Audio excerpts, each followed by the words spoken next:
Quando eu resolvi que ia tentar voltar para o meio educacional e comecei a procurar novamente escolas, eu que tenho 16 anos de prática como professor, tenho livro publicado, mais de um, em vários projetos de jogos educacionais, trabalhei em ONG, um cursinho comunitário na minha casa.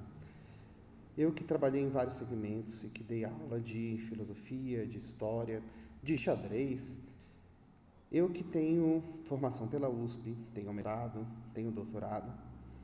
E tenho um currículo do qual eu me alegro muito de ter tido, porque ele representa coisas reais, situações reais que eu vivi, conhecimentos reais que eu fui atrás, desafios reais que eu enfrentei, que eu vivi. E é um currículo do qual eu me orgulho muito. E eu me deparei com uma situação surreal. Na maior parte das escolas que fui, a maior parte dos coordenadores que pegaram os meus currículos, a maior parte dos feedbacks que eu tive aqui, eu não podia ser contratado porque eu era especializado demais, porque eu sabia demais, porque o meu currículo era bom demais, e eles precisavam de pessoas que não tivessem uma formação tão grande, não tivessem uma experiência tão grande, que pudessem reproduzir um sistema apostilado, sem trazer muitas reflexões para os alunos. Afinal de contas, o objetivo, hoje em dia, não era mais esse, e que muita formação atrapalhava. Gente, talvez, e eu digo muito talvez, porque eu não tenho como concordar com isso, mas talvez em alguma área isso possa fazer sentido. Formação demais atrapalhar, conhecimento demais atrapalhar, mas com certeza não tem nenhum lugar no mundo onde isso faça menos sentido do que em uma escola, em uma instituição de ensino. A instituição de ensino pode dizer que conhecimento demais atrapalha.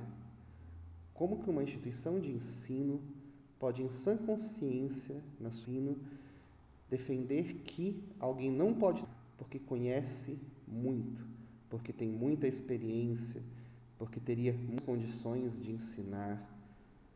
Não há sentido nisso, é o completo contrassenso da ideia de educação. Como que você vai para crianças, adolescentes ou adultos demonstrar a necessidade e a importância da que você está, as habilidades que você está desenvolvendo, aquelas competências que você está desenvolvendo, se você, enquanto instituição, acredita que eles atrapalham a realizar bem qualquer função que ela tenha? Na prática, eu acho que isso não faz sentido em área nenhuma. Não vou contratar um médico porque ele tem muita experiência, porque ele é especializado demais. Não vou contratar um engenheiro porque ele tem muitos bons prédios. Não vou contratar um pedreiro porque já trabalhou em construção de várias casas e porque conhece. Na verdade, eu acredito que não há nenhuma área do mundo onde conheça mal, a não ser única e exclusivamente se o seu objetivo seja que as pessoas não conheçam, seja fazer um serviço, seja ensinar não conhecimentos, não abrir a mente das pessoas, não querer que ela evolua, mas pelo menos em faltas de ideias, faltas de reflexões e uma barbárie, porque fora isso não há sentido nessa ideia. Isso me deixou muito abalado, muito abatido. Isso praticamente acabou. Eu basicamente, por algum tempo, cheguei até a desistir, acreditar, meter a coisas que eles falavam que eu devia fazer. Por exemplo, mentir no meu currículo, dizendo que eu não tinha doutorado, mentir no meu currículo que eu não tinha produzido nenhum tipo de material, nenhuma atividade diferenciada. Coisas do tipo, você vai trabalhar num cursinho, você vai trabalhar numa escola que tem sistema apostilado, você não pode demonstrar que você sabe produzir conteúdo, porque não vão achar que eles já produziram. Não faz o menor sentido. Uma coisa é a pessoa ser rebelde e não aceitar regras, isso independe do conhecimento dela, independe de qualquer habilidade que ela tenha. Mais conhecimento pode ser usado para completar, auxiliar, para passar melhor aqueles conteúdos. Mais conhecimento não tem como fazer mal de forma nenhuma. Conhecer é poder, e agora, aparentemente, conhecimento atrapalha. E dentro do debatimento que eu tive, dessa situação que eu fiquei realmente acreditando que já era, a mim caberia apenas locais secundários, onde não havia. Felizmente, a chance e a oportunidade de começar a fazer um processo de coaching com o Flávio. Se você tiver a oportunidade de fazer esse tipo de coisa, é uma coisa muito interessante. Eu sugiro o meu porque foi eu fiz o processo, mas existem muitos outros por aí que trabalham de como você conseguir sobreviver a esses ataques mentais e ideológicos que a gente sofre no mundo de hoje.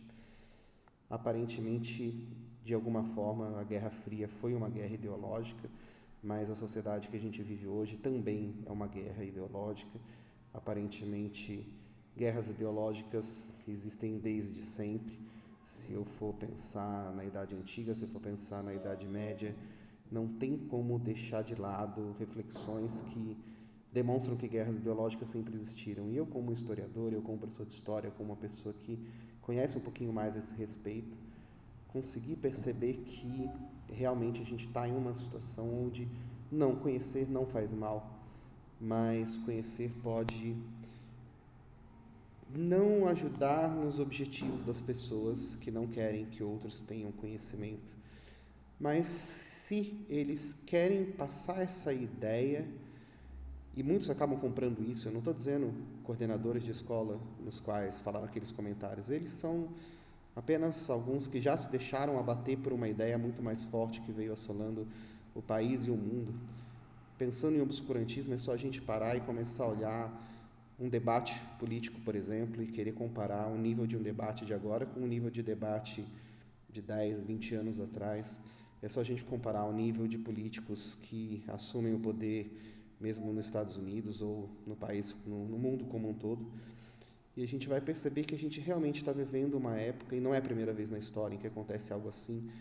Roma já foi invadida por aqueles que eles chamavam de bárbaros, e o que era considerado cultura, de repente, fazia mal.